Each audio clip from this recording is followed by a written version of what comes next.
You. Welcome back to DNC as we continue to have great guests. Now we have one that we did not expect to see, the Republican Byron Donalds out of the great state of Florida. You're at the DNC. I saw you weeks ago at the Republican National Convention, your home. Now you're in Chicago, the home of the Democrats. Why? I take our message everywhere. Doesn't matter where it is. DNC, RNC, South Bronx, Detroit, Philadelphia. This is about our country.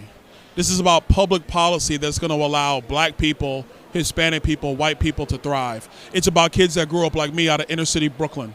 What are those policies that's going to let a young black kid in the inner city be able to reach for the stars and change his economic stripes in life? You cannot do that with price controls and price gouging laws. You cannot do that with raising corporate taxes and raising wealth taxes. You got to spur economic growth. You can't stifle it. Is this what you think the agenda is for Vice President Harris? That's what she said. No, well, she literally said that the other day. She hasn't quite laid out the entire plan, which is what this week is all about. So we have to first see what the policies are before you start attacking what they are, no? No, I'm not attacking. I just say they're not going to work because history has already demonstrated they don't work. Well, so, but to that point, yes, Kamala Harris has run for president before. She has. So we're looking at what she has advocated for when she was in the U.S. Senate, what she ran on when she ran for president. And we all know that didn't work out well. She dropped out before even the primary. But she ran nonetheless. Right, but she ran on a different What platform. are the policies that she voted for in the Senate to break ties in the Senate and supported as vice president of the United States? We would love to talk about all her policies, but she doesn't talk to the press. There's no policies on the website. And I'm not even trying to be glib. I'm not trying to be funny. You're running for president. You're not it's been running. 17 days. It's Byron. been 32 days. 32. Okay. 32. Let's get it right now. Okay. It's been 32 days. And hold on. Joe Biden, the Democrats decided they didn't want him to run. Fine. She's thrust into the spotlight. Since August 6th, yes. You have a responsibility to the voters of this country who are dealing with massive price inflations, unsecured border, and national security conflicts around the globe. You have a responsibility to have an agenda for them to look at, chew on, consume, and ask questions. Kamala Harris is giving no ability to do that. That is wrong, in my view. I understand that that's wrong. So we already understand that she's working on her policies. And we know that this week, not maybe. We'll see. She's going to be the official nominee in just a couple of days. So we know that. And we can't just say that the Donald Trump policies were best for everyone. And I want to talk about people of color. Was that the best for communities of color, black and brown, disadvantaged people under his policies? When Donald Trump was president, wages adjusted for inflation for black Americans was the highest it ever has been in our country. There was also a factor of COVID. COVID was a factor on that, and so then the COVID-19 is the thing that nobody could factor in coming. Nobody thought there was going to be a pandemic that shut down the globe. Let's now in retrospect, let's just be honest about where we are. You look at his first 3 years. You had massive security at the border. Our cities were not overrun with illegal immigrants.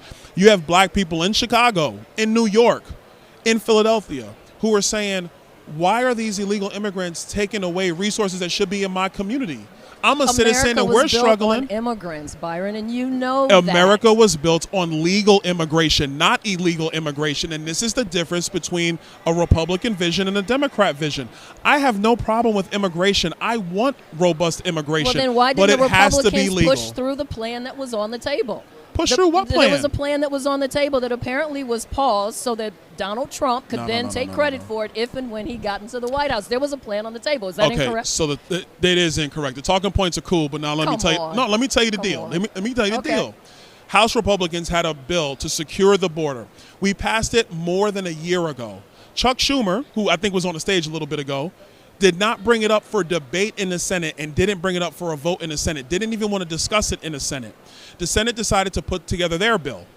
We told the Senate, myself, Speaker Johnson, leaders in the House, we said, negotiate your bill all you want, but until you pass something, H.R. 2 is the bill that matters because it's passed the Chamber of Congress. Hold on, but wait, there's more. This is the last point I'm going to make. When we started getting the elements of the Senate bill, myself and Speaker Johnson, we had a phone call, and we agreed that bill would never get a vote in the House because that bill, what it authorized was for 1.4 million illegal immigrants to come into the country every single year before executive measures could be taken. That bill was a non-starter in the House. So it's easy to say, oh, Donald Trump stopped it, but that's not true. House leadership, House rank and file members like myself, we were opposed to the Senate bill the first time we caught wind of it. We didn't need to wait for Donald Trump on that. Why are you waiting on Donald Trump anyway? He's not the president of the United States. He's not the president. Is he the president of the Republicans? No, he's not the president of the United States. Right. So he's the leader of our party. Council anyway, when you have your own body that can make decisions and vote on rights for the American people. But I want to be clear. Not in that position. But I want to be clear. We didn't consult him. The media says we did. The Democrats say that we did, but we did not. We read the bill and we're like, no, that bill is dead on arrival. That bill's hot garbage. That's one of the first things I said when I read it. I said, that bill is trash. Okay. We shouldn't vote for it. So there might not. But hold on. Let me make this point. Okay. What is Kamala Harris's role right now? She's vice president of the United States. You can stipulate whether she's the border czar or not. She is not the border Yes, she czar. is, because even Joe Biden called her that, and so did the media, and the clips are out there on the internet. Don't do that. Come on, let's be real. But that being said, she has an opportunity today to secure the border. She could do it right now with Joe Biden. She can go to California because he left. He ain't even here no more. He left. She can go to California, sit with him, craft a border security measure. They can do it through executive order. They could do it right now. Why won't she do that? Well, because right now she's about to accept the official nomination for president of the United States of the Democratic The official nomination doesn't matter to border security for our country. You know this. Then they can start putting together the policies, and we know that immigration is on the ticket for everyone, people of color, this entire country, economic policies. What we didn't get to and we need to is Project 25. Okay, this is the last one. I'm gonna let you talk. I'm gonna let you ask this question. I'm not even gonna bail on this one. Go ahead. Last question. Here we go. I'm not gonna bail. Project 2025 is a problem. And black people and people of color are fearful of what this 900, almost 1,000-page document could mean if someone like Donald Trump got back into office. So let me tell you a little bit about Donald Trump. Just because an outside organization puts together a bunch of policies doesn't mean that he adopts Byron, them. outside. Hold on now. Now this is important. People that worked with him, for him, under his administration. So let me educate you on this one. Go you know ahead. how Capitol Hill works? I do. There are people who work on Capitol Hill who go work at think tanks and they go back and forth all the time. It happens on the Democrat side of the aisle. It happens on the Republican side of the aisle. The Center for American Progress is littered with former White House staff under Democrat administrations and Hill staff from Democrat offices on Capitol Hill. So this happens all the time.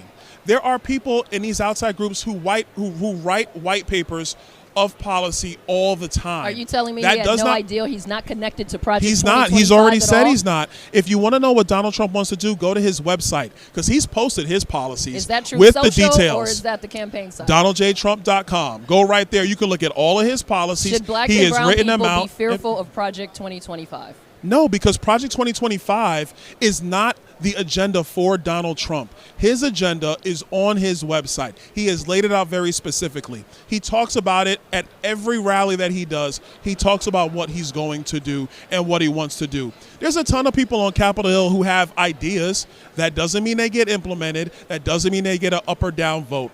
I think for the Democrats to use the boogeyman of Project 2025, because that's what it is. It's a boogeyman. It's a boogeyman. What's your biggest issue if she got into the White House, and then I'll let you go?